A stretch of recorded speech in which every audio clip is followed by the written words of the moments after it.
Hello everyone, I Manu your relationship coach. दोस्तों, अगर दीवारें बोल पाती तो वो निश्चित ही उस महिला के दर्द की गवाही देती जो घर की चहर दीवारी के बीच हर रोज हर दिन घरेलू हिंसा का शिकार हो रही है। जी हाँ दोस्तों, मैं बात करने वाला हूँ घरेलू हिंसा के पीछे सदियों से चली आ रही मानसिकता का, जो एक महिला को शारीरिक और मानसिक रूप से तबाह किए हुए। मर्दों ने कितने शातिर तरीके से ये चाल बुना, हमने महिलाओं के दिमाग में पति परमेश्वर की सोच को भरा। प्राचीन काल से ही महिलाओं को यह सिखाया जाता रहा है कि पति भगवान के समान है और उसकी हर बात मानना हमारा धर्म है। दोस्तों, इसी सोच के कारण आज भी बहुत सी महिलाएं पति की मारपीट, गाली गलौज और अत्याचार को सहती आई हैं, क्योंकि उन्हें यही सिखाया गया है कि पति परमेश्वर होता है, उनका विरोध करना पाप है। शादी के बाद मायका छोड़कर ससुराल ही तेरा असली घर है जैसी बातें महिलाओं को यह एहसास दिलाने के लिए कही जाती थी कि अब उन्हें किसी भी हाल में उसी घर में रहना है, चाहे तुम्हें उस घर से कितनी भी कष्ट क्यों ना मिले। यह भगवान द्वारा लिख दिया गया है, तेरी किस्मत यही, अब तू लौट कर वापस मायका नहीं आ सकती। पुरुषों को सिखाया अपनी औरत को काबू में रखो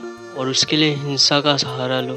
समाज में यह लंबे समय तक यह धारणा रही कि अगर महिलाओं को नियंत्रण में नहीं रखा तो वो बिगड़ जाएंगी। बीवी को सुधारने के लिए कभी कभी मारना जरूरी है और यह सामाजिक तौर पर अब आम बात हो गई है बोलकर महिलाओं और पुरुषों ने एक्सेप्ट कर लिया, और इस सोच का असर यह हुआ कि हिंसा को अनुशासन का तरीका मान लिया गया। हमारे माता पिता ने लड़की की जिम्मेदारी शादी होने तक ही समझा, शादी होती ही उनके सर से जिम्मेदारी का बोझ कम हो गया। अब तेरा घर ससुराल है, उसी को निभाना है, यह कहकर उन्हें एहसास कराया जाता है कि अब उसे चाहे कुछ भी सहना पड़े पर वापस मायका नहीं आना है।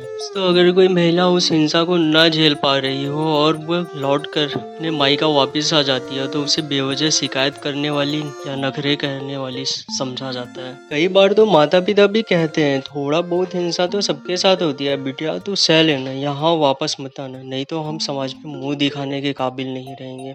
अब बिटिया हर रोज मार सहती रही और अंत में उसका शरीर भी उसका साथ छोड़ देता है। बिटिया करती भी तो क्या, वो तो माता पिता की इज्जत के बोझ तले जो दबी थी। घर की बात बाहर तक नहीं जानी चाहिए। घरेलू हिंसा को पारिवारिक मामला मानकर इसे छिपाया जाता है। अगर किसी को पता चला तो बदनामी होगी। कमाल का दोगलापन है। हर कोई घर में अपनी पत्नी अपनी प्रेमिका के साथ हिंसा कर रहा है और बाहर पता चला तो बदनामी हुई, इससे भी डर रहा है। बड़ी ही चालाकी से इस पुरुष प्रधान समाज ने महिलाओं को त्याग और सहनशीलता की मूर्ति का झूठा ढोंग रचकर उन्हें वैसा ही बना जैसा कि वो चाहते थे। अरे तुम क्यों त्याग और सहनशीलता की मूर्ति नहीं बने, महिलाएं ही क्यों ये बनी। हमने समाज में त्याग करने वाली महिलाओं को महान बताया। एक अच्छी पत्नी वही होती है जो पति की हर बात माने, चाहे वह कैसा भी हो। यह सोच महिलाओं को बचपन से ही सिखाई जाती रही है, जिससे वे विरोध करने के बजाय सहना सीख गई। हमने बड़ी चालाकी से उनकी आर्थिक निर्भरता को छीन लिया और पुरुषवादी सोच को उन पे थोप दिया। पहले के समाज में महिलाएं पूरी तरह से पुरुषों पर निर्भर हुआ करती थी। अगर पति मारता पीटता भी था तो भी महिलाएं उन्हें छोड़ने की हिम्मत नहीं कर पाती थी, क्योंकि उनके पास कोई दूसरा सहारा नहीं होता था। आज भी कई महिलाओं को इस डर से हिंसा सहनी पड़ती है कि अगर वे घर छोड़ देंगी तो खुद को और अपने बच्चों को कैसे पालेंगी। पर अब महिलाएं तुम्हारे द्वारा बुने गए इस जाल को अच्छी तरह से समझ गई हैं।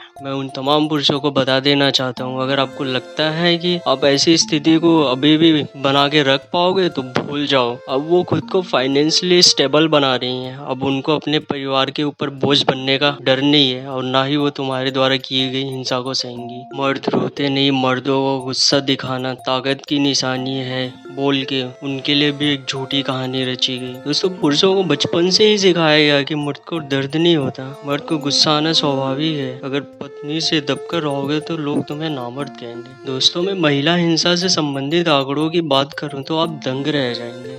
National family health survey report के अनुसार भारत में लगभग 32% विवाहित महिलाएं 18 से 49 आयु वर्ग में शारीरिक, मानसिक या यौन हिंसा का शिकार होती हैं। कई रिपोर्ट्स तो ये बताती हैं कि अधिकांश महिलाएं शर्म, डर या सामाजिक दबाव के कारण घरेलू हिंसा की शिकायत नहीं करती हैं। तो दुनिया भर की स्थिति की अगर बात करूं तो मैं संयुक्त राष्ट्र 2022 के रिपोर्ट के अनुसार दुनिया में हर 11 मिनट में किसी महिला की हत्या उसके परिवार के किसी सदस्य द्वारा की जाती है। WHO के अनुसार दुनिया भर में 15 से 49 वर्ष की लगभग 30% महिलाएं किसी न किसी रूप में हिंसा का सामना कर चुकी है। दोस्तों, घरेलू हिंसा बच्चों को भी प्रभावित करती है। यूनिसेफ के रिपोर्ट के अनुसार घरेलू हिंसा के माहौल में पलने वाले बच्चे अवसाद, आक्रामकता और डर की भावना से जूझते हैं। फ्रेंड्स, ये आंकड़े दिखाते हैं कि घरेलू हिंसा कितनी व्यापक समस्या है। समाज को इससे केवल पारिवारिक मामला मानकर नजरअंदाज नहीं करना चाहिए, बल्कि मिलकर इसके खिलाफ खड़ा होना चाहिए। तो सोचो ना, उस महिला पे क्या गुजरती होगी